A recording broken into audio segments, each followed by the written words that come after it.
Hello বন্ধুরা, ঝালমরিচ খাবে নাকি? নিয়ে এসেছি তোমাদের জন্য বোম্বাই মরিচ আর লম্বা মরিচ। প্রচুর ঝাল। খেতে চাইলে এক্ষুনি চলে আসো আমার বাসায়। আর না হলে যারা যারা আমাকে চেনো, আমার নাম্বার আছে, সবাই আমাকে কল করে এক্ষুনি চলে আসো যারা খুব পছন্দ করো এই বোম্বাই মরিচ। আমার গাছে তো হয়েছে, সাথে এগুলোও আমি এনেছি আমার মাসির বাসা থেকে।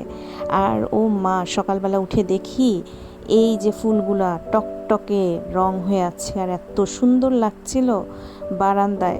তো আমি যখন মরিচের ভিডিও করছিলাম তো ভাবলাম এগুলোরও ভিডিও করা যাক, কি বলো, তাই না? আর তোমরা কিন্তু অবশ্যই জানিও আমার এই ছোট্ট বারান্দার গাছগুলো কেমন হয়েছে এবং ফুলগুলো কেমন লাগছে। অনেক ছোট ছোট বারান্দা, ছোট পরিসরে করা, কিন্তু অনেক যত্ন করে এগুলো লাগানো হয়েছে। আর এই যত্নের মেইন ইয়ে হচ্ছে আমার মা।